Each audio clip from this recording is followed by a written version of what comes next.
네, 매주 화요일에는 색다른 김장연대가 편의점에서 펼쳐집니다. 김철근 개혁신당 사무총장, 장윤미 민주당 법률위원회 부위원장 두 분 나오셨습니다. 어서 오십시오. 안녕하세요. 네, 아침부터 빵빵 터졌어요. 그러게요. 예. 전 타임이 너무 재밌게 잘하시고 굉장히 걱정이 이 되는데. 분위기를 유지해 주셔야 됩니다. 이 텐션. YUJI. YUJI 유지를 해주셔야 됩니다. 날이 너무 더워요. 맞습니다. 날이 너무 더워가지고 세상에 지금 열사병 걸린 분들 너무 많고 특히 밖에서 야외에서 일하시는 분들 편의점이라도 좀 웃겨드려야 됩니다. 그래서 시원한 얘기를 좀 들으시면서 일하실 수 있도록 저희가 좀 시원한 웃음, 재밌는 평론 해주실 것을 강권하면서 알겠습니다. 웃겨야 산다. 예, 말씀을 좀 해주시면 좋을 것 같습니다. 근데 웃긴 얘기를 할 수가 없네. 국민의힘. 김상훈 정책위 의장이 만장일치로 이제 추인이 좀 됐는데 친윤계가 표결 요구할 수도 있다. 뭐 이랬는데 실제로 그런 거는 없었던 것 같아요. 그냥 박수로 통일. 보통 다 그러죠. 그러니까 예, 표결 주장하는데 뭘 표결. 그다음에 이제 대표하고 원내대표가 기본적으로 논의를 해서 네. 합의한 인물일 거예요. 그렇기 때문에 의원들은 그냥 박수로 추인하고 그러는 것이죠. 뭐 네. 이걸 가지고 표결까지 하면 뭐 예능으로 얘기인데 다큐로 받는 뭐 이런 꼴이 되는 거죠. 예. 그러니까요. 근데 사실 김상훈 의원이 대구 사선이잖아요. 네, 예. 이분은 친윤이에요, 비윤이에요. 캠프에는 없었어요. 한동훈 캠프. 둘 다 아닌데요. 뭐예요? 이분은 뭐예요? 무색무취하신 분입니다. 무색무취. 예. 그렇게 얘기하면 이준석계죠. 그러네. 예. 왜냐하면 PPAT 추진위원장을 했거든요. 이준석 당대표 때. 이준석 당대표, 예, 이준석 예. 대표하고도 가깝겠네요. 친하죠. 친해요. 예. 그다음에 사실 지난 총선 때 예. 공천받기 어려울 것이라는 소문이 대구에 파다했어요. 김상훈 의원이. 예. 그런데 살아와서 정책의장 역시 정치는 지나봐야 하는 알 거야. 수가 없어. 진짜 알 수가 예. 없어. 예. 죽었다 살았다 그걸 하는 거예요. 예. 예. 깜짝 놀랐는데. 예. 김상훈 의원을 그러면 한동훈 대표의 포석은 어디 있다고 봐야 됩니까? 왜 김상훈을 픽했을까요? 제가 보기에는 우선 한동훈 대표가 네. 당내에 그렇게 폭넓은 인적 자원을 갖고 있지 않아요. 현역들. 예. 현역이든 원외든 다 포함해서 네. 실제로 지금 뭐 꼭 자기 사람 써야 되겠다 하는 사람들은 뭐 지명직 최고위원, 예. 뭐 전략기획 부총장, 뭐 예. 이런 분들은 다 이렇게 자기 사람 부총장 이렇게. 썼는데 이 정책위 의장은 의원들과의 관계의 문제이기 때문에 색이 너무 강한 사람을 쓰면 의원총회에서 분란이 있을 수 있잖아요. 네. 만에 하나 예를 들면 정말 자기 색깔의 사람을 썼는데 네. 의원총회에서 그거 안 된다, 표결해야 된다 이렇게 해갖고 만약에 표결했는데 부결돼 버리거나 이러면 대표가 완전히 모양이 이상하게 많이 빠지죠. 그럴 수 예. 있죠. 예. 그러니까 사람도 많지 않은 데다가 무색무취한 사람 그래도 정치권에서는 본인이 기용을 하면 그 사람 편이 되는 거거든요. 예. 무색무취했더라도 김상훈 의원이 한 대표의 지명에 의해서 정책의장이 됐기 때문에 지금부터 한 대표 사람이 되는 거죠. 오늘부터 1일차. 우리는 1일. 우리 오늘 1일이야. 뭐 이렇게 되는 거예요. 네. 근데 정책위의장 김상훈 대구, 조직부총장 정성국 부산, 네. 그리고 기획부총장 신지호 전 의원은 서울이죠. 네. 원외고. 그다음에 지명직 최고의 김종혁 이분도 원외죠. 네. 당협위원장 경기도 고향의 경기도. 곽규택 한지아 두 대변인은 부산과 비례 이렇게 돼 있는데 그래도 대구 경남이에요. 그러니까 영남 지역을 벗어나진 않았어요. 특히 이제 조직부총장 정성국이 잘 봐야 된다. 그래서 당협위원장들 싹 다 갈아치울 수 있다. 친한계로 뭐 이런 얘기도 나오던데. 그럼 못해요. 어떻게 하면? 아 그래요? 그걸 어떻게 합니까? 조직부총장 한 사람 그렇게 바뀌었다고 해서 가능하지도 않고 실제로 하려면 상당한 정교한 작업이 필요하겠죠. 우선 당무감사를 실시해야 되고 당무감사를 하면 그 당무감사의 배점에 따라서 점수로 계량이 돼야 될 거 아니에요. 그럼 실제로 친한 인사를 교체할 만한 사람이 있는 곳에 그 사람을 정리를 해야 될 거 아니에요. 예를 들면 원외 같은 경우에 그렇게 정교하게 할 수 있나요? 쉽지 않아요. 근데 정성국 의원이 보니까 초선이더라고요. 아, 대부분 초선들이 네. 맞는 자리입니다. 초선에다가 네. 이분이 저 교총 출신인데 네. 그 교총 회장되고 그 선생님. 사흘 만에 그 국민의힘 입당해가지고 배지 달았어요. 그래서 교육계에서 욕을 바가지 먹은 분이던데 여하튼 초선이 조직부총장이 됐고 뭐 당무감사를 한다 하더라도 최소한 3선 정도는 돼야 이게 힘이 실릴 텐데. 아니 선수의 문제가 아니고 네. 그 조광특위를 그러니까 뭐 당무감사위원회를 구성을 해야 되고 네. 그 당무감사위원회에서 당무감사를 해야 돼요. 그럼 당무감사를 하는데 상당한 시간이 걸리고 네. 당장 이렇게 저렇게 하기가 힘들어요. 그리고 그건 이제 그런 식의 이제 포석이라고 이렇게 해석을 혹시 할지 모르겠으나 네.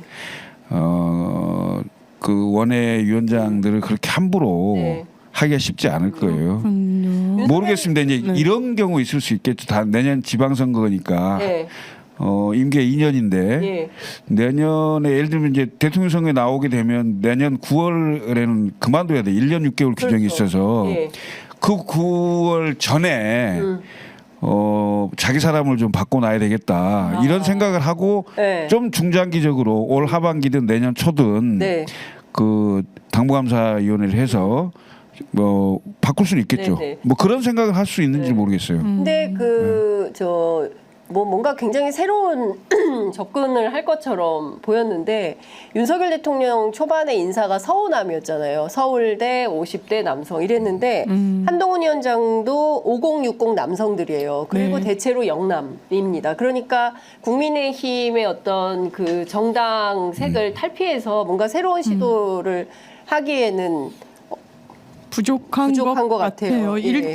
일단 기본적으로는 인적 풀이 없는 것 같고요. 네. 본인의 어떤 대선에 나가야 되겠다라는 방향성은 있지만 그 강론을 채워나갈 정치력이 있는지 좀 의문이고 네. 그래서 지금까지 자기의 어떤 상징성 그리고 뭐 정체성을 지금 한 10일 지났잖아요. 네. 전혀 못 보여줬다라는 건 좀 아쉬운 지점으로 남는 것 같고 네. 그나마 자기 사람을 하겠다고 하는데 너무 정책위 의장 이 부분에 힘을 많이 뺐고 그리고 타격을 안 입은 것도 아니고 타격을 좀 입었고 네. 또 이게 확인은 해봐야 되겠지만 어제 첫 최고위가 있었는데 그 내부 회의에서도 사실상 본인이 제안한 이제 뭐 수해 지역 같은 데를 지원해 주자는 거를 원내대표가 받아치고 김재원 뭐 최고도 뭐 모르는 소리 하고 있다라고 이야기를 하는 게 또 방송을 통해 나오고 이게 굉장히 뭐랄까요 한동훈 리더십이 어떻게 펼쳐질 것인가에 대해서 물음표는 상당히 이제 가시지가 않는 것 같습니다. 그러니까요. 그러니까 뭐 초반에 뭐 73년생 한동훈이 온다, 뭐 엄청나게 뭔가 세대 교체를 주장하긴 했지만 그렇게 보수 언론이 조선일보가 특히 열심히 네, 띄웠지만 결국 지금은 세대 교체는 아닌 것 같고요. 그냥 그나물의 그 밥 정도 수준이 아닌가 싶은데 뭐 중요한 포인트는 그래서 윤석열 대통령과 관계 설정을 어떻게 할 거냐. 윤한 갈등은 지속되는 거냐, 여기서 멈춤이냐. 아니면 그 권력의 추가 한동훈 대표 쪽으로 확실히 넘어간 거냐? 어떻게 전망하세요? 아니 대통령 임기 3년인데 무슨 권력이 치고 넘어가요. 아, 맘대로 못해요? 권력을 가져올 수가 없어요. 지금 당대표가 네. 선거를 직전에 있는 상황이면 가능해요. 네. 공천권이 있으니까. 예. 그 공천을 이렇게 주고 그렇죠. 하는 예, 상황이 예, 생기면 당대표의 권한이 엄청 세지죠. 예. 그다음에 당대표 주변에 사람이 쫙 몰리게 되니까. 지난 선거 때 그걸 했어야 됐던 거죠. 그렇죠. 한동훈 대표가. 그렇죠. 그걸 당연히. 못하거나 안 한 거죠. 못한 거죠. 못했다. 예, 왜냐하면 그때는 윤이 힘이 세니까. 아니 네. 그때는 윤이 지명을 해서 비대위원장이 됐잖아요. 맞아요. 예, 네. 그런 상황인데 지금은 선거가 2년 후예요. 지방선거. 그다음에 지방선거 때까지 네. 본인이 대통령에 출마할 생각이 있으면 지방선거 때까지 없어요. 내년 9월이면 그만둬야 돼요. 아, 그 왜냐하면 공천권도 없네요. 규정이 1년 6개월 전에 그만둬야 되거든요. 대선하려면 사실 그것도 못하는 수준이 네. 되는 거다. 이런 상황이 되니까 실제 한계가 있는 상황이고 예. 모르겠습니다. 그 뭐 제가 여기 들어오기 전에 네. 우리 변호사님하고 이제 밖에서 예. 한동훈이 뭘 할 수 있겠나. 그다음에 무슨 정치 경험이 많지가 않아요. 그러니까 평시에 예. 당 대표입니다. 네. 야당 대표는요 대통령을 공격하고 비판하면 돼요. 네. 할 일이 있어요. 네. 여당 대표는요 네. 할 일이 별로 없어. 자기가 대장이 아니거든. 대장은 대통령이거든. 네. 그러면 여당 대표는 본인이 뭘 해야 될지 고민을 많이 해야 돼요. 아. 기본적으로 자 세대 교체 얘기했잖아요. 예. 당의 체질을 바꾸기 위해서 당에 뭘 할 거냐 이거야. 이준석 대표는요 PPAT라도 도입을 하고 네. 예? 시험을 보게 하겠다. 그렇죠. 그다음에 나는 국대다. 뭐 센세이션한 거 해서 대변인들 선발할 때 방송 토론 통해서 하겠다. 네. 실제 그런 걸 했잖아요. 그렇죠. 그래서 변화된 모습이 보여졌는데 한동훈표 이른바 개혁, 네. 여당의 개혁, 예. 국민의힘의 개혁 뭘 하려고 하는 건지 모르겠어요. 그리고 밥 먹는다고 그러던데 중진들하고. 밥이야 뭐 언제든 먹는 거니까. 그리고 중요한 건 네. 공개된 회의는 어려움이 없어요. 대표한테 공개된 자리에서 반박할 일은 별로 없으니까. 예. 문 닫고 하는 회의. 비공개. 자, 비공개. 이상으로 네. 공개를 마치고 비공개로 전환하게 전환합니다. 하겠습니다. 언론인 여러분 예, 퇴장 협조해 주십시오라고 하는 순간부터 이제 문제가 되는 거죠. 아. 대표 보면 그렇게 얘기하신 거 되는 겁니까? 안 되는 거 아닙니까? 하고 이제 막 공격하고 네. 그럼 거기에 자기 우군들이 많아서 예. 아니 누구 최고 말에 그렇게 발언하면 됩니까? 예, 예. 하고 막 해주고 해야 되거든. 예. 아무도 안 해줘. 근데 5대 4잖아요 지금 어쨌든. 내가 보기엔 그 논리나 예. 이런 거에 예. 이 5명이 나머지 4명을 이기기가 쉽지 않을 거예요. 김재원, 예. 김인전. 네. 쉽지 않은 네. 어려울 겁니다. 어렵다. 예. 일단 한동훈 근데 실제로 한번 예. 그 누구죠? 장성철 소장이 뭐 일부 네. 언론에 나와서 네. 소개한 바에 의하면 예. 저도 확인 안 해봤습니다. 네. 그거에 의하면 굉장히 곤욕을 치렀다. 뭐 이런 얘기가 있는데. 첫날부터. 예. 예. 첫날부터 예. 되게. 면이 깎이고 예. 아무도 지원해주지 않고 또 본인이 그렇게 무릅쓰고 정책의장 낙점한 분은 가만히 뭐 이제 팔짱 끼고 있었다라는 거라서 예. 이제 한동훈 당대표는 자기 색깔로 그런 얘기하는 것 같아요. 지금도 뭐 불체포 특권, 국회 어떤 내려놓기, 세비 뭐 포기, 네. 근데 이건 기본적으로 이제 정치 혐오에 기반해 있는 거예요. 자기가 거기에서 출발선을 잡은 거 부분에 대한 한계도 상당히 예. 뚜렷한 것 같아요. 정치를 넓히고 확장하기보다는 쪼그라들게 하고 그런 정치 포지션을 지금도 취하고 있는 네, 거 네. 굉장히 한계라는 생각이 들고 조선일보에서 한동훈 당대표 띄워준 거 맞는 거지. 종편에서도 띄워주고 다만 제가 최근에 이게 대단히 화제가 됐던 양상훈 칼럼을 네, 보고 네, 네. 그 칼럼의 요지는 한동훈은 뭘 해도 대통령이 안 된다로 저는 읽었어요. 맞아요. 예, 이재명 대표가 나왔을 때 한동훈이 경쟁 주자면은 이재명 대통령 된다. 네. 민주당에서 이재명이 아닌 누가 나오면 아무나 나와도 국민의힘에서는 대선을 이길 수가 없다라는 요지인데 여기에 포커스는 한동훈 이 지점에서 당신 정치 출발을 하라. 이거는 대선을 보고 정치하라는 건 아닌 지침 같더라고요. 네. 그러니까 보수. 왜냐하면 정권이 연장돼야 되는 가장 갈급한 그런 필요가 있는 곳들인 건데 네. 한동훈이 과연 이런 물음표 한동훈이 할 수 있을까? 아, 넌 안 되는 거 아닌가라고 거의 이제는 마침표 찍은 게 아닌가 싶더라고요. 양상훈 칼럼을 통해서. 예. 아니, 그러니까 보수 언론도 검사 출신 대통령을 그거는- 선출해서 보니까 지금 2년 조금 지났는데 뭘 제대로 하는 게 없잖아요. 그러니까 그렇죠. 가장 잘하는 게 압수수색이야. 네, 엄청 예? 많이 하고. 예. 그다음에 터는 거. 사찰. 아니 그러니까 아니, 정신사찰. 먼지 혹시 털기. 당하셨어요? 아, 받으셨어요? 네, 저 받았어요. 예. 요지 저는 인물이시군요. 왔는지도 몰랐어. 금요일 날 왔더라고요. 아, 그래? 나 확인을 안 해봤는데. 그러니까 확인해보세요. 저도 MBC 작가가 한번 확인해보라고. 저는 어제 저 왔는지도 모르고 박지문 의원 세상에 그렇게 당하셨어요. 막 얘기했는데 알고 보니까 저도 그렇군요. 몰라서 너무 문자가 많이 오니까 예, 왔는지도 몰랐는데 여하튼 터는 거 잘해요. 검찰이. 예. 아니 사찰 그렇게 이런 그렇게 해서 거. 국민들이 이미 검사 출신 대통령의 실력을 다 알아요. 네. 더군다나 윤석열 대통령과 한동훈 대표는 같은 특수부 검사통이에요. 네. 그래서 같은 한 몸으로 봐요. 거의 아무리 그 뭐 갈등 구조가 있고 뭐 다르게 표현한다고 해도 네. 결국 같은 사람으로 보거든요. 학습 효과가 있는데 되겠어요? 그렇습니다. 아니 근데 실제로 그 너무 이제 이게 수사밖에 안 해봤기 때문에 국민들이 먹고 사는 문제에 대해서 그러니까 본인이 먹는 거에 대해서 굉장히 관심이 많은데 국민들이 먹고 사는 아, 문제 왜 그러세요? 모든 분야에 수사를 해봤기 때문에 다 잘한다는 거 아닙니까? 교육 전문가, 경제 전문가. 진짜 예? 아니 근데 시장은 잘 아시는 것 같아. 시장 좋아해. 이거 보니까 먹방이요? 보리새우, 오징어, 아기채 또 막 열심히 사셨더라고요. 다 통영 다 안주거리네. 다 안주거리. 그러네요. 야 오늘 저녁에 뭐 먹을까? 안주거리네. 안주 중심의 사고를 하고 계시다. 아니 근데 사실 지금 뭐 속보가 하나 들어왔는데 당정이 위메프 팀원 사태에 3천억 규모의 긴급 유동성 공급을 하기로 했고 임금 체불 시 생계비 지원을 한다. 얼마 준다는 말이 없어요.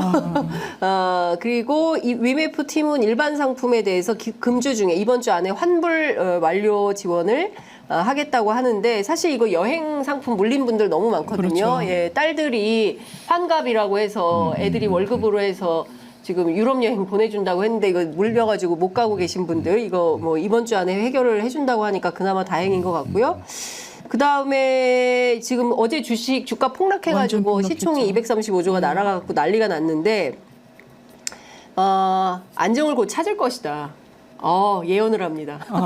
너무 자신 예. 근자감 예. 이런 생각이 들고 저는 그리고 금투세는 폐지하는 게 당면 과제다. 이런 여기서 그치. 금투세가 왜 나와라는 생각이 좀 들긴 하는데 이런 얘기가 지금 나왔습니다. 저는 네. 일단 뭐 유동성 공급을 하겠다고 하잖아요. 3천억. 네. 그런데 이런 의문이 드는 거예요. 이를테면 전세 사기 특별법을 만든 취지도 선구제 후 이제 네, 구상 구상권 정보. 이런 것이 요지였어요. 안 된다는 거였습니다. 그렇죠. 왜 거부권 행사했냐면요. 좋지 않은 선례를 남긴다는 거예요. 맞아요. 그게 같은 논리예요. 사실 위메프 피해자들도 이것이 물리고 했을 땐 그 기업의 책임을 일단 주는 게 맞는 거거든요.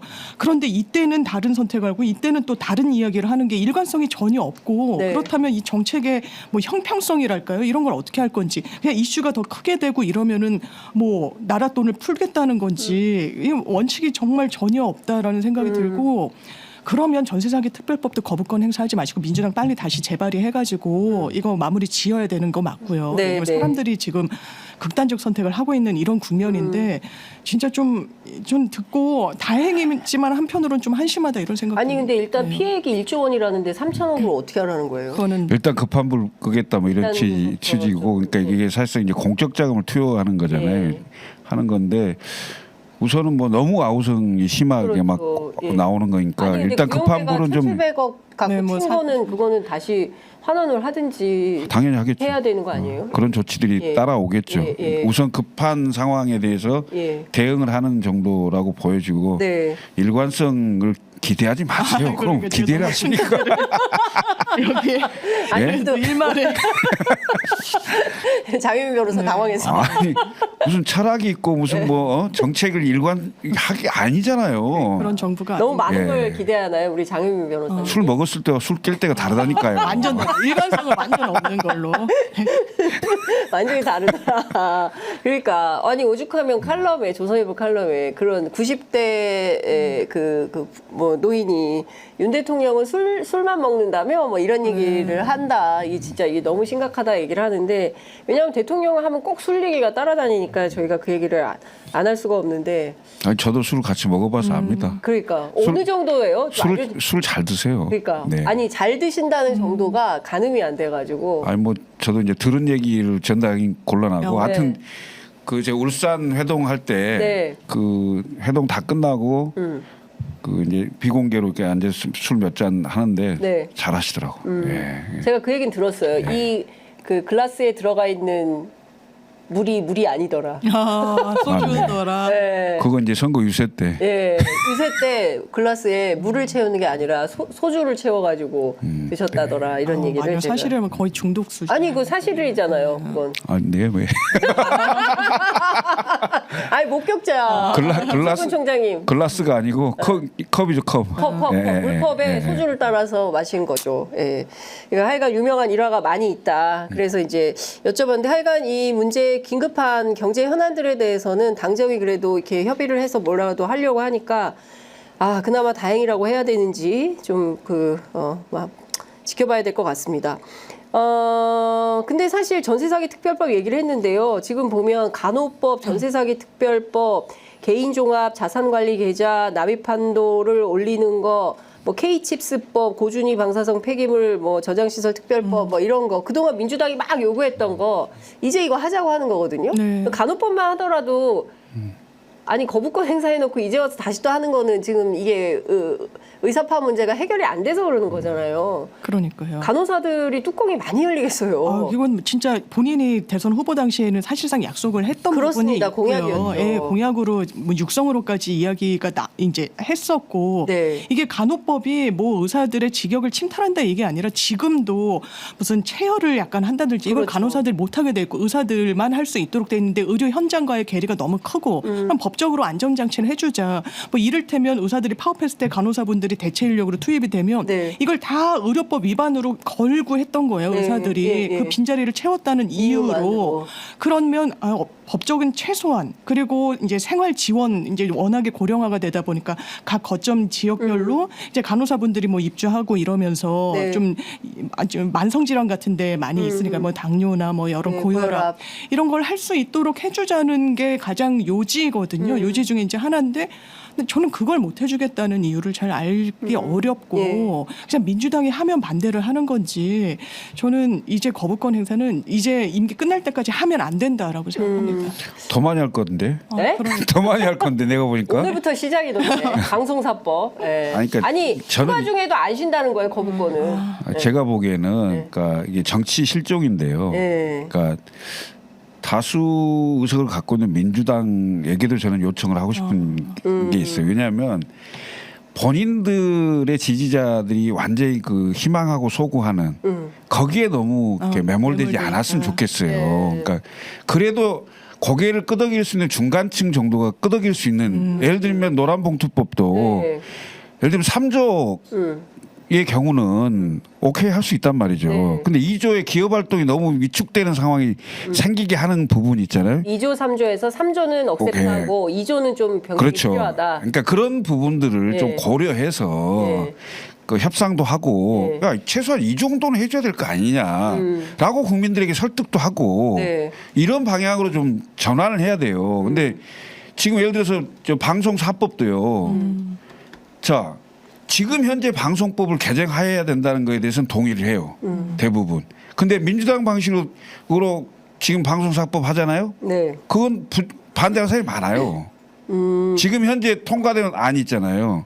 그 법대로 하면 아니 근데 일단 방송법 이제 사법 가운데 일단 지금 마지막으로 들어간 게 방통위 그 회의와 관련된 거잖아요. 네, 그러니까 방통위법. 둘이서 다 해버리니까 아, 그건 이제 3인 이상 해야 되고. 그건 이제 문제가 예. 있어서 그거 예. 그런 거에 문제 잡는 게 아니고 사실 공영방송의 이사수를 늘려서 네. 추천 권한을 누가 갖느냐의 문제잖아요. 과거에 그 여야가 합의한 게 있어요. 그게 네. 13인으로 그 의사수를 늘리고 그러니까. 그다음에 5분의 3의 특별 다수제를 채택하자. 그렇죠. 그래서 상대 진영에서 추천한 이사가 적어도 한두 명이 동의를 했을 때 예. 그 사장이 임명될 수 있도록 예. 그런 구조로 합의를 한 적이 있어요. 아니 그러니까 저는 근데 이제 기합된 거를 추진하면 되는데 그걸 민주당이 아무도 안 했단 말이에요. 당시에 민주당이 합의된 안을 문재인 정부 때 통과를 안 시켰단 말이죠. 아니, 그건 지금 민주당도 반성하고 있잖아요. 아니, 그러니까 그 지금도 근데 지금 예를 들어 지금 민주당이 이번에 방송사법 낸 거 있잖아요. 이거보다 훨씬 더 나갔어요. 더 나가서 20몇 명까지 늘리고 그거는 21명. 그다음에 언론단체 네. 추천권 주고 노조 추천권 주고 막 이렇게 돼 있단 말이죠. 그럼 국민들이 봤을 때 그 사람들이 무슨 대표성이 있어 추천권을 주냐? 설명할 수 있어요? 언론단체, 노조, 그다음에 언론 학회, 연구 뭐, 학회 예. 뭐 이런 것까지. 그러니까 이거를 아예 범위를 확장을 해서 아니, 그러니까 범위 확장은 좋은데 네. 그분들이 추천할 수 있는 권한을 누가 위임을 해줬냐고요. 국민들이 뽑아줬어요. 뭘 했어요, 그분들한테. 지금요 추천하는 게 국회하고 대통령이 하는 건 국민들로부터 위임받은 권력을 행사하는 거예요. 자, 민주당 법률위원회 부위원장이신 장윤미 변호사님. 반론 제가 그러니까 예를 들면 그런 부분에 대해서 지금 현재 그 구조는 네. 그 여당이 대통령이 여당과 그 힘을 합치면 추천수가 훨씬 많기 때문에 그냥 일방적으로 할 수 있는 구조가 돼 있어요. 그래서 현재의 방송사법은 바꿔야 된다는 거에 동의. 그렇지만 현재 민주당처럼 바꾸는 거에 반대. 이럴 수 있단 말이죠. 그래서 제가 드리는 말씀은 민주당도 다수가 국민 다수가 그러니까 지지자들만 동의하는 게 아니고 네. 국민의 적어도 중간층 정도가 고개를 끄덕이면서 그 정도면 뭐 중립적이고 독립적으로 할 수 있겠다. 이렇게 끄덕일 수 있는 정도의 안을 가지고 협상을 해야 된다. 이 소리를 말씀드리는 거예요. 근데 뭐 일단 말씀드리겠습니다. 방통위 현재 5명 체제는 3대 2로 이제 여건이 그냥 이 구조상 많게 돼 있으니까 거기에 대한 좀 재편이 필요하다는 생각이 들고 지금 EBS, MBC, 이제 KBS와 관련된 게 이제 방송 3법으로 묶이는 건데 현재 있는 이사수를 뭐 이게 각 지금 방송국마다 뭐 11명, 9명씩 뭐 다르긴 하지만 21명으로 좀 늘리자는 것인데 일단 인사를 추천할 권한이 선출되지 않은 권력이기 때문에 아예 없다라는 전제에는 다소 이제 동의가 안 되는 부분이 있고 그러니까 여러 방송과 관련한 전문 직역이라는 게 학계, 노조, 언론계 이렇게 말고는 사실 더 뭐 시민사회 다 끌어들일 수는 없는 거니까요. 특정을 이렇게 불가피하게 한 부분이 있는 것 같고 국민의힘의 또 논리 중에 하나는 여긴 다 좌파 성향이라서 아예 구성 자체가 이제 원사이드하게 될 거다라고 하는데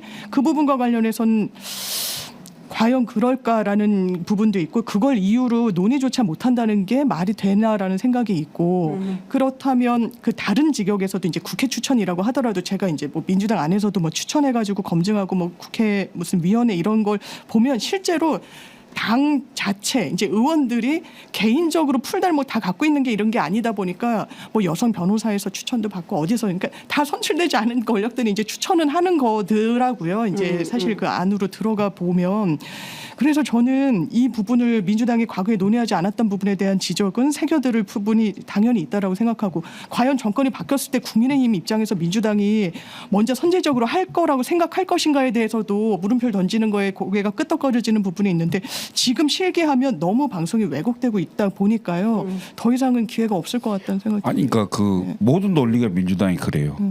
무슨 얘기냐. 지금 검찰 독재 정권 하에 그러니까 민주당이 하는 행위를 모든 걸 합리화시키려고 하는데 이게 지금 정치가 완전히 끊겼어요. 그리고 윤석열 대통령이 정치를 하던 사람이 아니에요. 난 대통령한테 기대할 수가 없다고 봐요.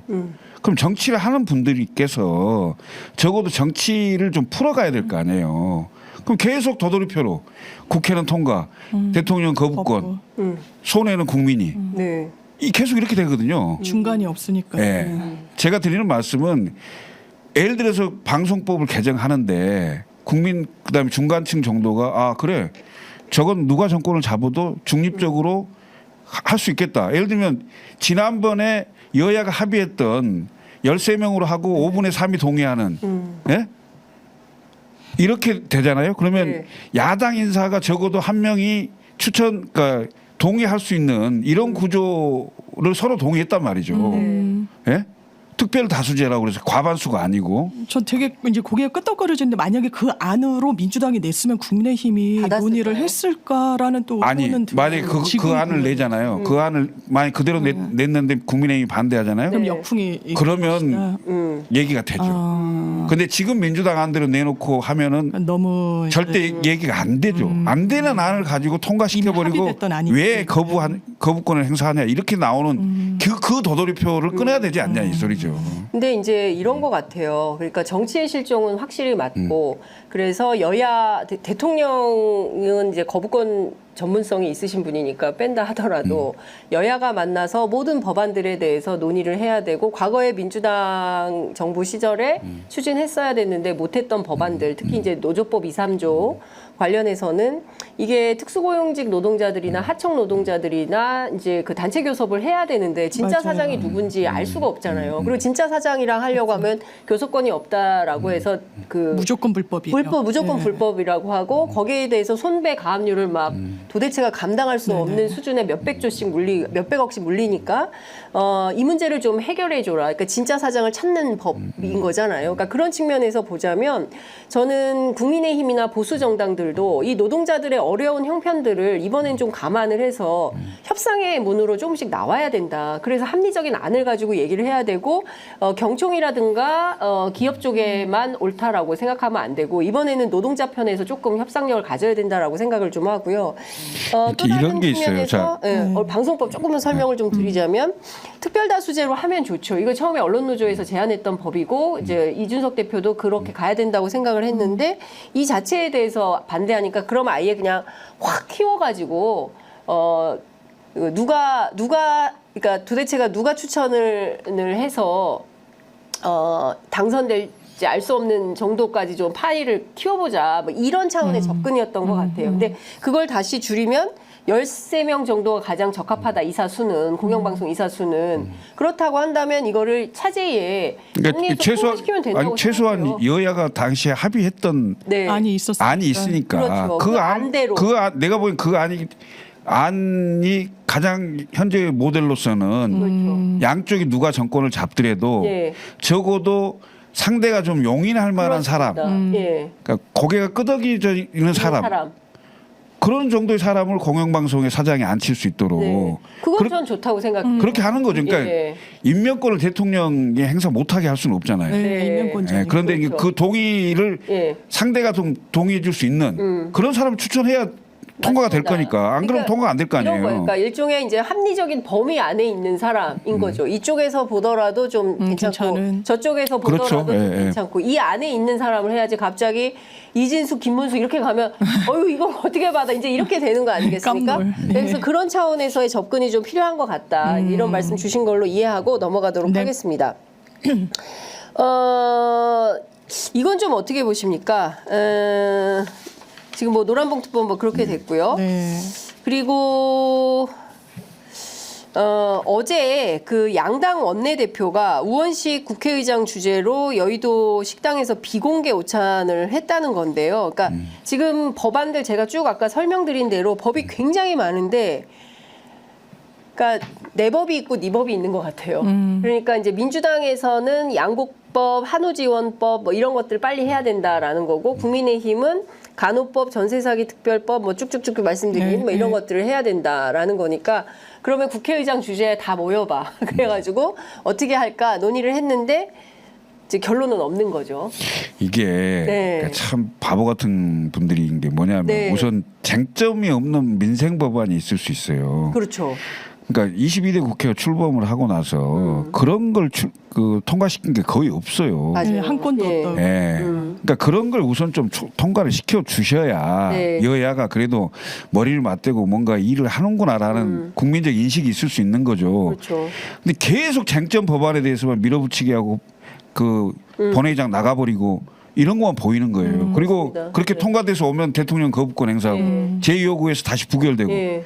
이게 뭡니까 이게 도대체? 그러니까 정치 효능감이 없다 이렇게 비판이 그래서 나오죠. 아니 이게 무슨 얘기냐면 그래서 양당이 서로 이제 얘기를 하는 법안이 우선순위가 좀 다를 수 있어요. 다를 수 있지만 그런 법안들 가지고 그 민생에 관련된 법안인데 정치적으로 크게 네. 이견이 없을 수 있단 말이죠. 민생 살리자는데 내가 보기엔 크게 이견 없는 게 많을 거예요. 그러니까 이를테면은 근데 그런- K칩스법 이런 거. 예, 그런 건 빨리 고성보호법. 해줘야 되는 건데 부활화법 이런 거. 예. 서로가 서로의 법을 안 해주기 위해서 그걸 볼모로 삼는 거예요. 예. 이런 정치하면 되겠어요? 진짜 말씀대로 이제 여야 합의대로 법안은 한 건도 처리되지 않고 그래서 제가 한번 싹싹 찾아봤어요. 네. 합의가 된 게 있나 뭐가 그랬을 있나? 때 이게 뭐 많은 분들이 관심을 갖는 법은 아니긴 한데 이제 물리치료사 분들이 병원에 계시잖아요. 네. 근데 거기가 엄청 그 안에서 그 의료 현장에서 다툼이 많대요. 왜냐하면 3년제 출신이냐 4년제 출신이냐 뭐 이런 부분 관련해서 학제가 일원화되지 않아서 굉장한 갈등이 있는데 네. 이건 여야 33명이 합의를 해가지고 관련 상임위에서 네. 이제 물리치료사법 학제 일원화하는 법을 통과해서 약간 단신 비슷하게 예. 이제 합의가 됐다. 예. 뭐 이런 법도 있다. 이렇게 나와서 이런 건 좀 고무적인 거 그리고 이제 언론의 주목과 조명을 받지 못하지만 이렇게 이제 합의 처리가 되고 있는 수순으로 가는 법안들도 있다. 예, 좀 그러니까요. 근데 지금 뭐 제가 말씀드린 것처럼 육아기 근로시간 단축 기간을 확대하는 모성보호 3법 이런 거는 정치법안 아니잖아요. 아 그렇죠. 예, 예. 그다음에 양육 의무를 불이행한 부모의 상속권을 제한하는 구하라법. 아 좋죠. 이거 정치 쟁점법 예, 예. 아니잖아요. 전세 사기 특별법도 사실은 빨리 해야 되는 거예요. 빨리 해야죠. 이거 그다음에 실기하면 안 되니까. 양곡법, 한우지원법. 좋아요. 한돈 지원법도 해버리면 어떻게 차라리 같이. 소고기만 문제냐 돼지고기도 먹는다. 그러면 한우 한돈 다 같이 하자. 뭐 이럴 수 있잖아요. 지원해달라고 하니까 너무 풀어주나? 하여튼 뭐 이런 거. 그다음에 이제 개인종합자산관리계좌 납입함도 비과세를 200만 원에서 500만 원으로 확대하자. 민주당은 그러지 말고 싹 다 전액 비과세하자 이런 주장도 있는데 그거 어렵다고 한다면 500만 원으로 상향 조정 이거 둘이 합의했다고 하거든요. 이런 거 통과시키면 되잖아요. 아니, 그러게요. 네. 저는 완전 공감하고 제가 드리는 네. 말씀이 그 더군다나 이 여야 원내대표는 꼭 국회의장이 그 중재하지 않더라도 네. 공개적이든 비공개적이든 수시로 만나야 되고 또 스스로 그러니까 두 대표가 네. 양당에서 발언권이 세지도록 서로 좀 도와줘야 돼요. 예. 서로 예, 서로 도와주면 서로 통과할 법이 많아지는 거거든요. 근데 그런 것들이 사실상 정치인데 그런 정치를 못 해요. 아니 내가 보니까. 개혁신당이 좀 국민의힘을 좀 설득한 가교 보수가 역할을? 보수를 좀 설득해서 우리- 중간층을 좀 땡기고 우리가 언제 보습니까? 야당이지. 그렇군요. 아니에요? 야당이죠. 야당. 예. 네. 아니 근데 사실은 노선은 약간 좀 보수 색채잖아요. 전반적으로 개혁신당이 보수 색채도 진보는 있고 아니잖아요. 우리는 개혁하자는 정당이지. 에이, 그 바꾸자는 정당이고. 아니 어떤 방향으로? 왜 좌우를 나누시고 진보 네. 보수에다가 포함시켜야 됩니까? 아, 그건 아니죠. 이념 이탈. 예. 네. 탈이념. 탈이념 시대 좋네요. 아니 근데 왜냐하면 문제를 해결하는데 어떤 게 더 적정하냐 그 지점을 찾는 건데 그건 좋은 것 같아요. 그 지점이 네. 보수적인 방법이 나올 수도 있고 진보적인 방법이 나올 수도 있는 것이지. 그럼 이것 좀 여쭤볼게요. 예. 금투세 폐지 어떻게 보세요? 폐지해야죠. 왜 폐지해야 된다고? 왜 폐지 안 해야 됩니까? 지금 네. 저 주식 하시는 분들의 네. 다수가 네. 다 주장하는 바 아니에요?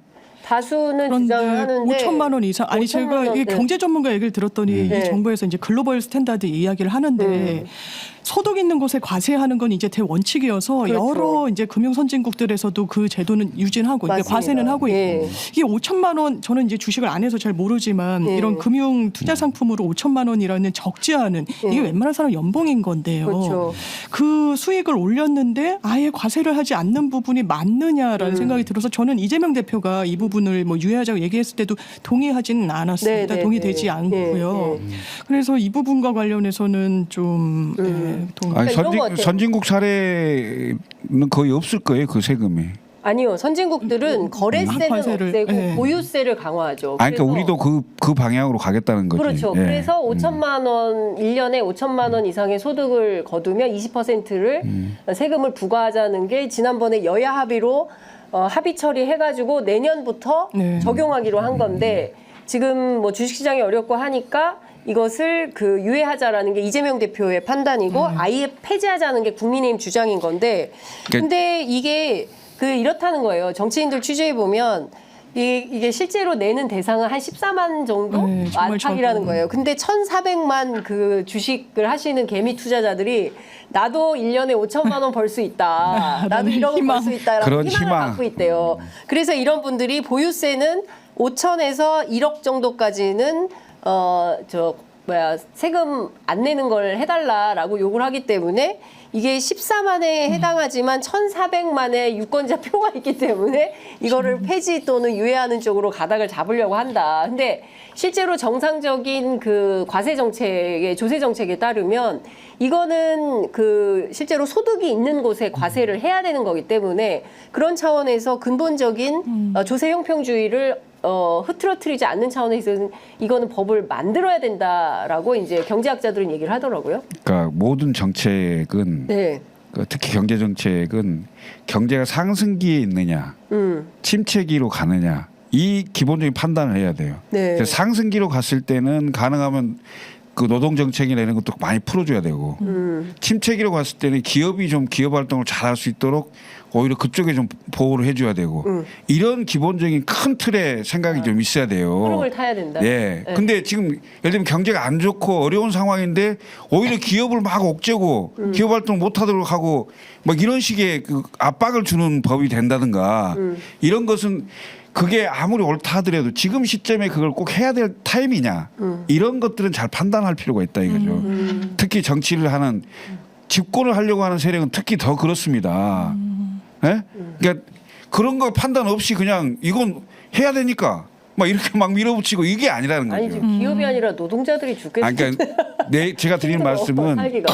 네. 그러니까 경제가 상승기에 있는 경우에는 방금 말씀하신 노동자에 관련된 부분을 많이 풀어줘야 돼요. 네. 예. 오히려 또 경제가 침체기 어려운 상황으로 갈 경우에는 기업 활동이 원활하게 할 수 있도록 그 부분을 좀 많이 용기를 주는 네. 이런 상황에 대한 판단들을 기본적으로 해야 된다라는 말씀을 꼭 드리고 싶고 지금 현재 대한민국 경제가 대단히 좋지 않아요. 실제로. 어려운 상황이에요. 경기 침체기에는 기업보다는 노동자들이 좀 더 살게 해줘야 되는 거 아니에요? 이게 저도 너무 공감이 되고 네. 어떤 원칙이나 이런 거에만 매몰돼가지고 우린 반드시 아니라 이제 여러 주변 상황에 따라서 유연성 있게 법안도 정책도 가져가야 된다는 거에 공감이 되는데 네. 전 선배 말씀하신 대로 이제 노란봉투법이란 건 이제 여러 경제학자들이 기본적으로 국가의 어떤 그 경제 건전성을 위해서는 이제 금융자본보다는 이제 실물 자본이 훨씬 이제 탄탄해야 되고 거기에 기본이 이제 노조라는 건데 저는 국민의힘에서는 노란봉투법을 굉장히 오독하고 있다는 생각이 드는 게요. 이게 노동조합법을 개정하는 건데 기본적으로 노동조합법에 따르면 정당한 쟁의 행위는 손해배상 청구를 못하게 돼 있어요. 그거는 손해배상 청구를 하기 시작하면은 파업 이루고 뭐고 다 할 수가 없기 때문이에요. 그럼 정당한 파업이 어느 정도까지냐?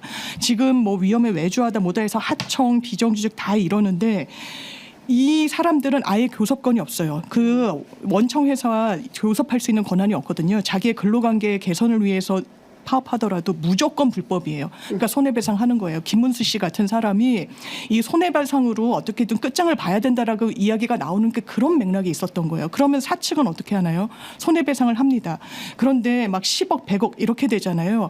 이 부진적 연대 책임이란 개념을 법에서 쓰는데 한 명한테 이 10억, 100억을 다 청구할 수 있어요. 개념상 30명의 이를테면 피고가 있더라도 한 명한테 그러니까 노조를 탈퇴하면 다 저감해 주는 거예요. 빼주는 거예요. 소치화해 주고 그러면서 압박을 하는 거예요. 그래서 대법원이 그러지 말라고 한 명한테 이렇게 30억, 10억, 100억 하지 말고 분별해서 하라고 그랬어요. 그 취지를 법에 녹아내겠다는 거예요. 네. 저는 이거는 반대할 명분은 없다고 생각합니다.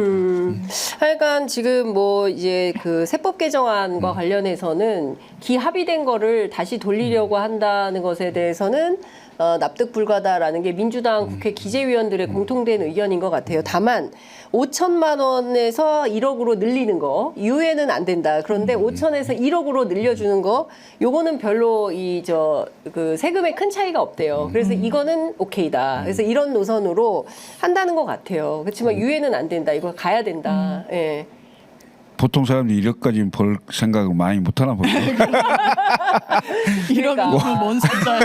벌기가 너무 힘들어서 다들 이제 그런 뭐 특히 이제 주식 시장이 어제 막 폭락을 했고 오늘 좀 어떻게 회복이 되는지 일단 확인은 못 해봤는데 전 세계적으로 경제 불황이 닥쳐오는 것은 아닌가. 거기다 이제 앞서도 말씀드렸지만 TMF 같은 사태 때문에 이게 그 작은 그 상공인들뿐만 아니라 특히 이제 저희 방송 자영업자들 굉장히 많이 들으시는데 자영업자들 그리고 이 대기업들도 물려 있고 그리고 농수산물 업체들까지도 다 이게 돈이 물려 있다는 거예요. 근데 대기업들은 이거 알려지면 기업 이미지에 스크래치 나니까 입국다 말도 못해 뭐 이런 상황이라고 이제 신장식 의원이 얘기를 하던데 그러니까 그런 측면에서 보자면 경기 활성화를 하는 어떤 그러니까 저는 정부가 뭐 대책이 좀 있었으면 좋겠는데 기대하지 말라니까요. 기대를 하고 그러세요. 아니 근데 그러면 임기가 3년이나 남은 정권인데 네. 기대를 안 하면 기대를 이 상황이 계속 간다고 생각해서 살겠습니까? 이게. 기대를 안 하고 각자 도생을 하는 게 편할 거예요. 그러게 아유, 너무 절망적이죠. 각자 도생은. 그래서 개혁신당에서 임기 단축 개헌 얘기를 할 때 전 대단히 그렇죠. 네. 고개가 끄덕여졌는 게 일단 이 정부는 기대치는 없는 것 같아요. 이제 네. 국민들이 말씀 주신 것처럼 맞아요. 그냥 이게 웃고 이럴 게 아니라 아 정말 그렇다라고 이제 체감이 되잖아요. 말씀을 주시면 그러면 관심이 윤석열 없는 것 대통령은 같아요, 예 그냥 본인이 자발적으로 내려오는 게 제일 나이스한 거다라고 유시민 전 이사장이 네. 계속 이야기를 하고 그게 안 되면 이 안으로 임기 단축을 하고 그거를 수용하는 대통령으로 최소한 남아라. 그러면 거기에 대한 반대급부로 지금 여러 사법 리스크가 있는데 그거는 사실 묻고 가는 게 맞겠다라는 건데 끝까지 버티면 사법적인 부분도 뭐 안 파헤칠 도리가 없는 거고 국민들도 불안해지고 무엇보다 윤석열 정치인이라고 하기도 좀 애매한 것 같아요. 그냥 검사 윤석열의 말로는 좋지 않을 거라는 거죠. 그러니까요. 근데 저는 본인이 행복한 걸 하면 좋잖아요. 계란말이도 하고 김치찌개도 하고 보리새우, 아귀, 오징어 드시면서 진짜 편안한 노후를 보내셔도 되는데 굳이 이렇게 대통령직을 하시면서 이 수많은 이슈들에 대하여 계속 화를 내면 이게 스트레스가 안 좋아요, 건강에. 굉장히 안 좋죠. 안 좋아요. 치명적이에요. 예, 윤 대통령 건강을 위해서도 그러니까 저녁. 임기단축 개운 그러니까 저녁에 스트레스 받아서 또 네. 그러니까 그게 더 건강에 안 좋다. 그러니까 제가 보기에는 임기단축 개헌을 좀 추진하거나 생각해 볼 필요가 있는데 개혁신당도 얘기하고 조국혁신당도 얘기하고 있어요. 근데 실제로 국민의힘은 지금 2도 안 들어가는 상황인 거죠. 대통령은 단 하루도 임기단축은 없다. 그런 입장이라고 제가 들었는데. 당연히 그렇게 말을 네. 하겠죠. 네. 그렇지만 상황이 상황이 여의치 않으면 또 다른 판단을 할 수 있는 거고 네. 항상 정치적 판단은 일반 대중, 일반 국민이 생각하는 것보다 반걸음 정도는 앞서서 네. 일반 국민이 생각할 수 없는 사안을 먼저 던졌을 때 그게 감동이 생기는 거예요. 그렇죠. 지난번 국정농단 사건 때 박근혜 대통령도 밀려서 다 던졌어요. 개헌까지. 맞아요. 그렇지만 그게 다 무의가 됐죠. 국민들의 여론을 뒤따라가서 던지기 때문에 하나도 감동이 없고 적용이 안 되는 겁니다. 수용이 안 되는 거예요. 마찬가지라는 거예요. 지금도 여러 상황이 어떤 상황이 전개될지는 아직 모르겠습니다. 제가 봤을 때 올 하반기 내년 상반기에 정치적 격변기로 예상이 되는데 이런 어떤 격변이 온다고 보세요? 당연히 오지 않겠습니까? 지금 뭐 최수근 상병 네. 특검도 있고요. 그다음에 김건희 여사 검찰 무혐의하면 국민들 난리 날 건데 아, 그렇죠. 당연히 특검 도입하자 할 건데 네. 이런저런 상황에 대한 특검이 불가피할 상황이 있어요. 이거 어떻게 할 건데요? 네. 내가 보기에는 국정운영 동력을 상실할 가능성이 있어요. 그리고 집권 3년차, 4년차로 갈수록 내부 고발자들이 많이 나올 수 있어요. 그 내부 고발자는 완전히 스모킹건이에요. 그건 뭔가를 자료를 가지고 나올 거거든요. 저는 그 사건 마약 사건 있지 않습니까? 저는 이게 보통 지나간 사건이 아닐 것 같아요. 최혜병 사건보다 더 큰 사건이 될 수 있을 것 같다는 생각이 들거든요. 제가 같이 계속 얘기하잖아요. 네. 그 뭐야 백혜룡? 아니요 주가 조작 그 네. 공범 이종호 블랙펄 인베스트. 예. 이종호 전 대표를 예. 주시해라. 예. 국정농단의 꼬리가 밟혔다. 나 이런 표현도 썼는데 예, 지난 방 그게 사실이라면 예. 만약에 본인이 한 얘기가 사실이라면 아니 근데 사실로 되고 있잖아요. 지금 보면 실제로 이제 그러기 때문에, 예. 나고 다 그- 하고 있지 않습니까? 그 사람도 특검 대상에 들어가야 된다니까요. 그렇죠. 조사 대상에. 예. 예. 아니 근데 되게 재밌는 포인트가 경찰에서 어제 기자들 대상으로 브리핑을 했는데 그 조병로 경무관, 그러니까 네. 이종호 씨가 내가 별 네, 네, 달아줄 네. 거야라고 했던 단톡방에서 그 얘기를 했던 그 조병로가 실제로 용산에서 또 전화 왔어요. 이런 게 노컷뉴스에 의해서 이제 보도가 되지 않았습니까? 근데 이 조병로 경무관에 대해서 기자들이 물으니까 경찰이 뭐라고 얘기를 하냐면 이 조병로 경무관에 대해서 이번에 인사 조치한다 이거예요. 네? 그런데 수사 외압은 없었다. 수사 근데 외압이 인사조치- 없었는데 왜 인사 조치? 구설에 올랐다고 인사 조치하는 건 아니니까. 그렇죠. 그리고 윤희근 경찰청장이 감봉 조치하라고 징계 요구를 한 거잖아요. 네네. 그런데 인사혁신처에서 뭉개고. 불문, 네. 불문 경고도 아니고 그냥 그냥 불문에 불문. 붙였다라는 것은 야 없던 일로 해 이거잖아요. 그러면 이거는 너무 수상한 거죠. 그리고 세상에 마약과의 전쟁 선포를 한 정권이 마약 사범, 다국적 마약 사범이 그것도 74kg를 몸에 부착하는 방식으로 필로폰을 갖고 온 거예요. 근데 세관의 협조 없이는 못 들어온다는 거잖아요. 그래서 공범들이 진술을 했어요. 이거 세관이 이쪽으로 봐줬다. 오세요라고 해서 택시 잡아줘서 타고 왔다. 이런 얘기까지 그 진술을 했다는 걸로 알려지고 있는데 이게 아무 일이 아닐까요? 이런 게 국정농단인 것 네. 같아요. 이렇게 사법 시스템을 망치고 수사를 하는데 진짜 마약 뭐 때려잡겠다고 얼마나 그랬어요. 그런데 정말 때려잡아야 될 대상이 나니까 봐주고 면죄부를 주고 거기에 무슨 외압을 행사하고 수사를 해박는 사람은 인사조치조차 못하고 거기에 또다시 용산이 등장하고 이거는 국가 시스템을 그냥 이 정부가 망치고 있다. 그 이상도 거대한 검은 그림자가 보이는 거죠. 네. 그 검은 그림자의 실체를 예. 밝혀야 되겠죠. 예. 너무 그러려면 심해. 이제 수사를 해야 되는데 지금 네. 방금 한국일보에서 단독 보도가 하나 나왔는데요. 그 세관 마약 연루가 돼 직위 해제가 됐던 관세청 직원이 있답니다. 이 사람이 한 달 만에 복직이 됐다고 합니다. 너무 이상해요. 예, 이례적인 직위 해제 취소에 비판이 나오고 있다. 이야, 참 힘 세다. 한 달 만에 복직이 됐다는 아니 거예요. 힘이 너무 센데. 이 시스템이란 건 이제는 의미가 없는 거예요. 야, 시스템이란 세관 게. 직원이 증거인멸 정황으로 직위 해제가 됐다가 이례적으로 한 달 만에 복귀가 관세청은 직위 해제 사유가 해소됐다 이런 입장이지만 이게 지금 수사 대상인데 이런 경우가 있습니까? 공무원을? 누가 의혹을 해소시켜요? 누군가가 해소시켰다는 것 같은데요. 네. 윗선에서. 예. 아니 공무원이 한번 내부에서 징계를 받으면 그걸 어떻게든 그 처분을 내린 데서는 그냥 유지하려고 하죠. 사실 다소 무리해도 네. 자기네들이 자진 철회해주지 않아요. 그래서 집행정지하고 소송하고 그 난리를 떠는 거거든요. 네네. 이게 다 연금이나 막 이런 게 연동돼 있다 보니까 근데 자발적으로 이거 잘못 판단했네. 네. 이런 경우는 전 태어나서 처음 봅니다. 그러니까 이게 지금 생각할수록 너무 이상하죠. 이게 보면 2,200억 246만 명이 투약할 수 있는 분량 엄청 큰 사건을 한 거예요. 백혜룡 경정이 사실. 근데 이 사건을 결국은 뭐 좌천시키고 야, 이거 용산에서 관심 갖고 있대라고 용산에서 불쾌하게 보고 있다라는 워딩 뭐 이런 워딩을 한 사람들에 대해서는 다 영전을 시킨 이 사건에 대해서 그냥 넘어갈 일인가. 그 영상 누구예요? 그러니까 그거 누군지 밝혀야 될 거 아니에요. 누구도 밝혀야 되는 누가 거죠. 불쾌했는지. 그러니까 용산이라고 통칭하는데 용산에 권력자들이 많잖아요. 네. 누구냐고요. 그렇습니다. 그럼 당연히 밝혀야 되는 거 아니에요? 네. 예. 그러니까 지금 이게 불문에 붙이고 퉁치고 넘어갈 일은 아닌데 이게 문제가 될 것 같으니까 저 누구죠? 조병로 경무관에 대해서도 살짝 인사 조치를 해놨다가 한 달 만에 또 이렇게 처리할 수도 있는 거 아니겠어요? 그럴 수 있죠. 이게 네? 잠잠해지면 다시 들어 올리고 이럴 수 있는 예. 거죠.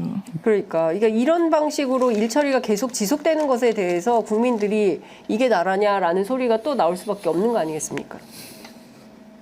너무 안타깝고 이거 네. 안타까움을 넘어서 이거는 근절을 시켜야 돼요. 아니 불쾌했다면 만약에 마약 수사를 안 하면 불쾌했어야죠. 자기네들이 내뱉은 말에 따르면 그 네. 기조에 따르면. 네. 그런데 수사를 해서 불쾌했다는 거 그게 무슨 망발이에요? 그리고 실제로 불쾌해서 끝난 게 아니잖아요. 그 불쾌가 어떻게 풀어졌는지가 보이는 거잖아요. 인사 조치를 당하고 실제로 뭐 여기에 대해서 뭐 브리핑도 못 하고 수사는 중단이 되고 이거는 본인들이 말했던 기조와 맞지도 않고 이건 공정상식 법과 원칙 아무것도 아니에요. 그냥 이거는 나라를 망치는 겁니다. 네.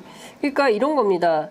용산이 이 사실을 잘 알고 있고, 그러니까 세관 직원이 마약 밀반입 사건에 연루된 사실을 용산이 잘 알고 있고, 용산에서 아주 안 좋게 보고 있다. 괘씸하게 보고 있다는 취지다. 이 얘기를 듣는 순간 백혜룡 경정은 머릿속이 하얘지는 느낌을 받았다라는 건데요. 도대체 이 용산이 누군지 어떤 라인에서 이런 얘기가 있었는지 그리고 마약 사건 수사를 잘했는데 왜 안 좋게 보고 있는 건지 마약과의 전쟁 선포를 한 정권에서 이 전반적으로 납득하기가 어렵다. 그러니까 작년 9월에 이런 수사 외압이 있었다는 거고 내용상으로는 최혜병 특검의 최혜병 사건의 누굽니까 박정훈 대령하고 너무 닮아 있다. 그래서 이 사건 관련해서 일파만파. 근데 또 보도는 많이 안 나와요. 네, 네. 보도는 또 많이 안 나오고 있어서 아주 이따금씩 나오고 있어서 이것도 저희가 주목해서 계속 취재를 좀 해보겠습니다. 속보가 들어와 있는데요. 정부가 야당이 강행 처리한 방송사법 제2요구안 거부권 행사를 국무회의에서 의결을 했습니다. 네. 점심 드시기 전에 거부권 행사하겠는데요? 그러네요.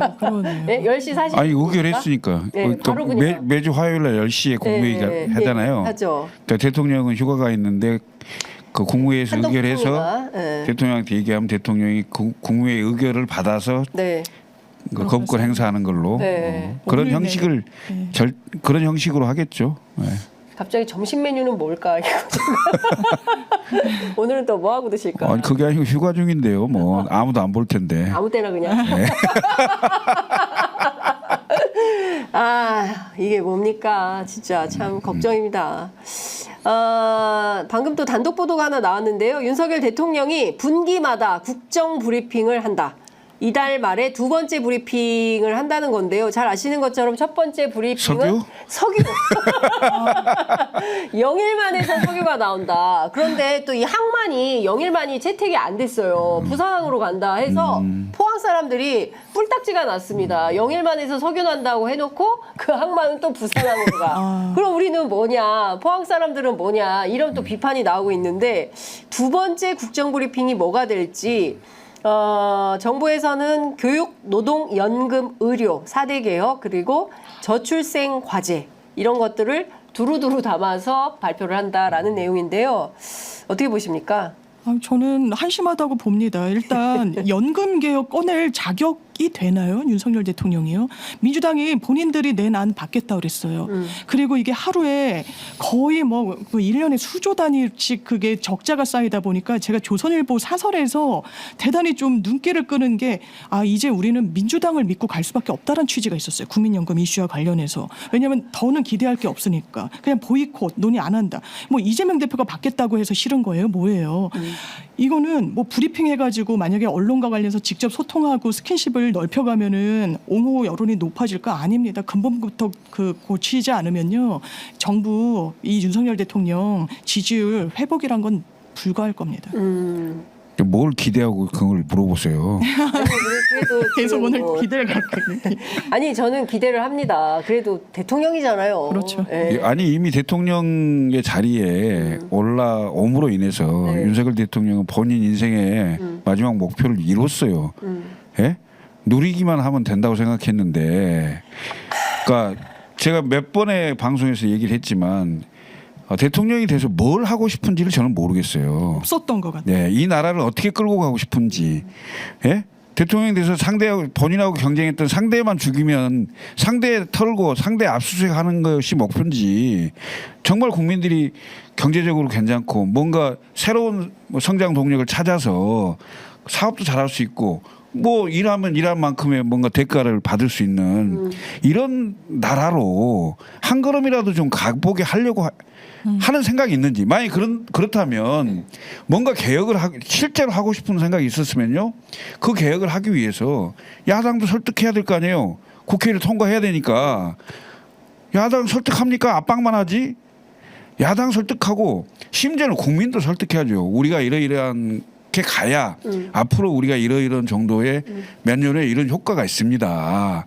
저를 믿고 한번 같이 가주시죠 하고 이렇게 설득하는 뭔가를 해본 적이 한 번도 없는 것 같아요. 제가 보기에는. 그렇죠. 근데 뭘 기대를 합니까? 기대는. 그러니까 저는 생각해 보니까 복귀해 보면 그때 그 윤석열 대통령의 진심이 있었던 것 같아요. 뭐냐면 취임 첫 해에 엄청나게 서울에 비가 많이 왔잖아요. 그랬을 때 저희 동네에도 보니까 아파트가 벌써 잠기고 있더라고요. 그걸 보면서 퇴근했다. 저는 그걸 보면서 이분은 절대 리더가 되면은 안 되는 분이다라는 생각이 좀 들었어요. 그 구급 공무원들도 비가 와서 아파트가 잠기는 게 보이면 내려서 점검을 하고 일터로 돌아가요. 가서 혹시 우리 동네 그 주민센터 근처에 무슨 문제 있는지 없는지 전부 비상이 걸려가지고 그날 다 밤샜어요. 그런데 대통령이라는 사람이 잠기네? 빨리 집에 가야지. 이런 생각을 하는 사람이 대통령이면 그런 사람이 대통령으로서 자격이 있습니까? 지금 바깥에 더위가 우리는 에어컨 틀어놓고 이렇게 있지만 36도, 40도예요. 그 40도 무더위에 Q10 이 사태 때문에 팀F 피해자들이 길거리에서 우산 시위했어요. 피해자들이.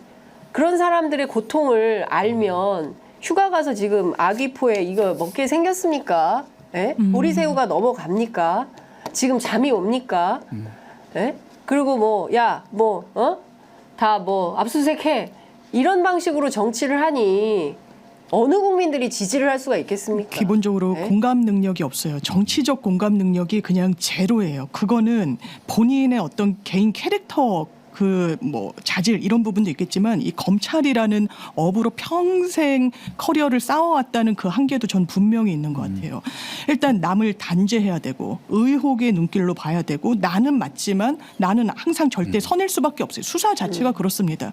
피해자들을 대했을 때는 재벌 총수도 막 극단적 선택할 정도로 모멸감을 느끼는 거예요. 그리고 그게 업으로 봤을 때는 미덕일 수 있는 거예요. 차갑게 상대를 보는 거, 공감하지 않는 거, 뭐든지 의심하는 거. 근데 그런 사람은 최소한 지도자는 되면 안 되는 거예요. 그렇죠. 더더군다나 대통령이 돼서는 안 되는 겁니다. 그래서 한동훈 저는 당대표 대통령 될 수 없을 겁니다. 이 전 과정을 온 국민이 거의 실시간으로 너무나 아픈 마음으로 본 것 같아요.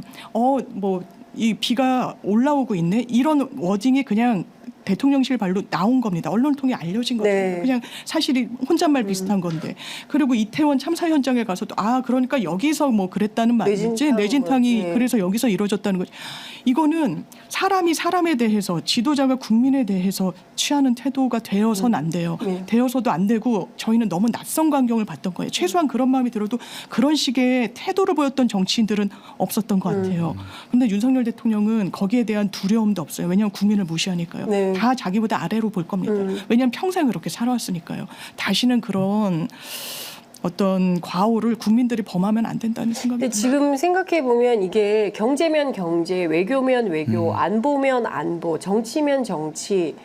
어느 것 하나 지금 뭐 제대로 돌아가는 게 없어요. 맞아요. 그렇기 때문에 많은 국민들이 지난 총선에서 사실 표로 심판을 한 거였고 그 8석의 정치력이 지금 필요한 상황인 건데 국민의힘 국회의원들 보면 여전히 그냥 용산바라기를 하고 있는 거잖아요. 그러니까 그런 측면에서 보면 저는 집단적으로 어떤 정치력을 갖고 있는 집단인가도 의심스러워요. 그러니까 그 자체로 상당히 뭐 기회주의적이다 또 극우적이다 이런 표현 안 할 수가 없는 지경인 것 같거든요.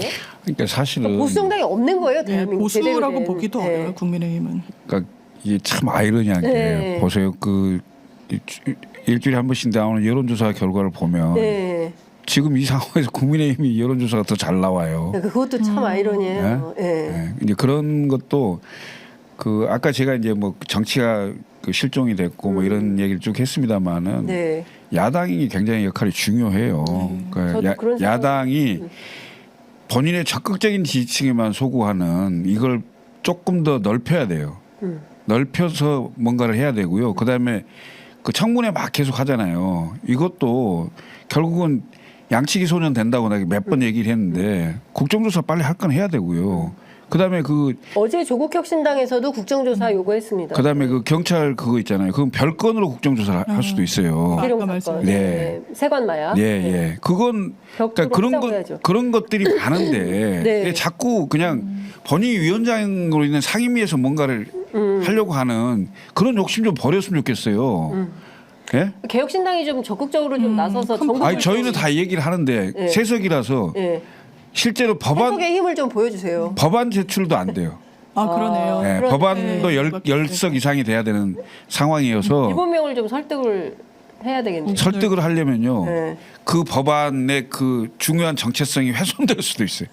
설득 왜냐하면 과정에서. 상대를 다 동의를 받아야 되니까. 예. 그런 게 좀 어려움이 있더라고요. 결국은 저희는 메시지와 뭐 이런 그 언론을 대하면서 얘기를 할 수밖에 없는 이런 상황인데요. 좀 답답한 게 많더라고요, 사실은. 네.